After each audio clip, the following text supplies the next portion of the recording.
कहता है कि नथिंग इज एन ऑफेंस, कोई बात अपराध नहीं है। सेक्शन 20 BNS और ये सेक्शन 82 हुआ था IPC से। कोई बात अपराध नहीं है तब which is done by person which age belong 7 year, जिसकी एज 7 ईयर से कम है। तो 7 साल की एज किसको माना जाएगा? मान लो किसी का बर्थडे आ 7th बर्थडे है तो वो भी इसमें कवर करेगा। बिलो द 7 ईयर, जो 7वां जन्मदिन मना रहा है अपना उससे कम, अगर आज उसका बर्थडे है तो वो समझ लो 7 तो हो ही गया उसको, तो ये बिलो द 7 ईयर। तो ये कहता है कि इसको रूल ऑफ एब्सोल्यूट एग्जेम्पशन कहा जाता है कि इसमें जो है वो एब्सोल्यूट एग्जेम्पशन मिलेगी। कोई 7 ईयर से कम का बच्चा है, उससे कोई अपराध हो गया तो उसके लिए इफ बट लेकिन किंतु परंतु कुछ नहीं, उसको एब्सोल्यूट एग्जेम्पशन मिलेगा। Rule of conclusive proof relating to doli capax, ठीक है, ये अपने आप में कंक्लूसिव प्रूफ है।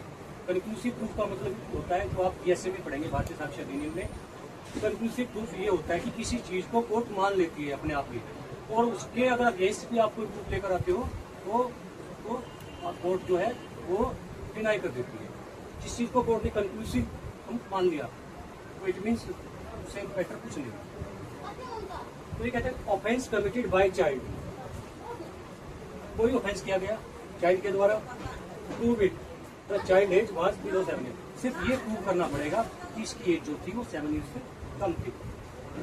नो इफेक्ट, कोई इफेक्ट नहीं पड़ेगा।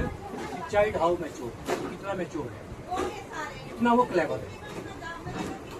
मान लो कोई एक्स्ट्रा ऑर्डिनरी इंटेलिजेंट बच्चा है, कई बच्चे होते हैं, एग्जाम्पल आए भी हमारी सोसाइटी में, चाणक्य उदाहरण है था, चाणक्य कौटिल्य आया था ना, यही है अपने आसपास, तो वो एक्स्ट्रा ऑर्डिनरी इंटेलिजेंट था।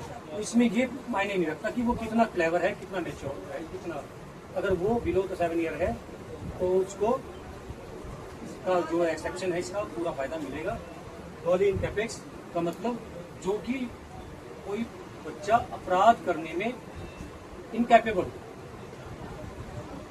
इसको माना जाता है डॉली इन कैपेक्स, इसलिए इसको इसका नाम दिया गया डॉली इन कैपेक्स। उसकी कोई लायबिलिटी नहीं बनेगी, वो कितना मैच्योर है, कितना क्लेवर है,